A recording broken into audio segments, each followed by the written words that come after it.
ازيكم عاملين ايه؟ كل سنة وانتم طيبين، داخلين على عيد وسفر وخروج وكده. نعمل ايه عشان ما نزيدش في الوزن؟ او لو انا حتى ما كنتش بعمل دايت ما ارجعش، مثلا بدل ما كنت عايزة اخس 10 15 كيلو ارجع عايزة اخس 20 ولا 25 كيلو. اول حاجة، حاول تجهز الوجبات بتاعتك. يعني لو انت مسافر الشاليه بتاعك او المكان بتاعك، لو خارج لو كده، اولا حاول تبقى مش كل الوجبات احنا بنبهدل فيها. هناكل في فتة ولحمة ورز وحاجات هتبقى لطيفة قوي في الغدا، تمام. يبقى انا هزود في وجبة هزود فيها، بس بقية اليوم بلاش ازود فيه اكل. يبقى انا الصبح هفطر حاجة بسيطة خالص وخلاص. الوجبة التانية دي ممكن اكتر فيها شوية، اظبط الدنيا. طيب انا مسافر وفي سناك بقى على البحر وكده، في السوبر ماركت بقى عامل حاجات لطيفة جدا، حاجات بسكر ستيفيا، حاجات شوجر فري، بيبسي دايت، سيفن دايت او كولا، اي نوع انت بتحبه، اي حاجة دايت. يبقى معايا مثلا مشروبات بتاعتي، اشرب مية كويس. كل الحاجات دي مفيدة قوي. خلي بالك النقنقة اللي هي اللب والسوداني والحاجات دي صحية كويسة، فيها زيوت كويسة مهمة للجسم. بس اولا بتسحب اكل كتير وانت قاعد مش واخد بالك. تاني حاجة سعراتها عالية جدا، فتبقى انت واكل حاجة ما بتشبعش اصلا، ومزود في الكميات بتاعتها ومزود سعرات ولسه كده ما اتغديتش. فخلي بالك من الموضوع ده. احسن حاجة من الحاجات النقنقة البوب كورن، يعني لو نفع تعمل تجهزه قبل ما تنزل تاخده معاك هيبقى لطيف قوي. فحاول بس الكميات ما تزودش فيها. لو خدت مثلا لب سوداني بتاع، خد حبة صغيرين مش كتير قوي، عشان لسه باقي اليوم عندنا فيه حاجات كتير هنعمل.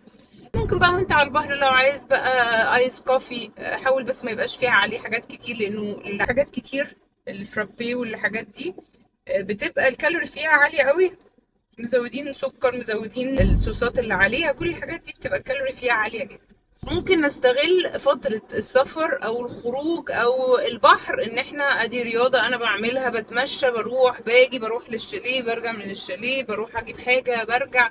كل الحاجات دي حاول ان انت تستغلها كمان، يبقى انا بعمل حركة.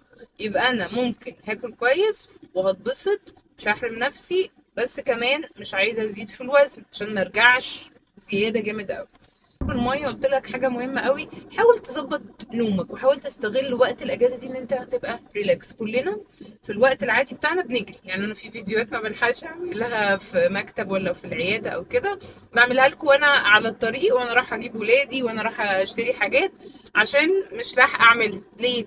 احنا في الايام الطبيعيه عندنا كذا حاجه بنجري رايحين جايين، فحاول نستغل وقت الاجازه دي ان انت تنام كويس.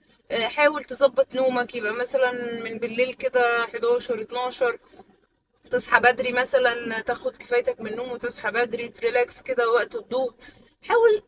هرمون الكورتيزول اللي عالي عندنا كلنا نتيجة شتت الأعصاب والمنافسة في الشغل والحاجات اللي احنا متعودين عليها، حاول تريلاكس شوية في الموضوع ده. خلاص، فيبقى انا عايزه استغله، انام كويس، اريلاكس. حاول كمان تستغل دي 5 ايام تقريبا اجازه. اكتب كده وراجع الدنيا الوقت اللي فات كانت عامله ازاي. طب انا عايز اراجع حساباتي كده الوقت اللي جاي، اظبط الدنيا، اعيد ترتيب اولوياتي، ايه اللي انا عايزه اعمله. يعني كانها فاصل ونعود. خلاص، فاستغل الوقت ده ان انت تراجع تاني. انا عايز ارجع بقوة، عايزة ارجع في كل حاجة، دايت، صحتي، جيم، رياضة، شغلي، علاقتي بولادي، علاقتي بالناس اللي حواليا. راجع تاني الحاجات اللي انت بتعملها، فترجع اهدى، مرتب اوراقك، عارف هتعمل ايه في شغلك، عايز تدرس حاجة. استغل الفترة دي ان انت تعمل حاجة مفيدة. كل سنة وانتم طيبين.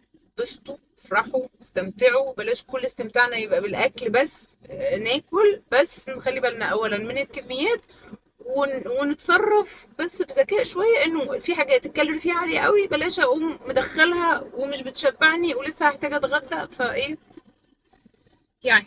اتبسطوا، ربنا معاكم.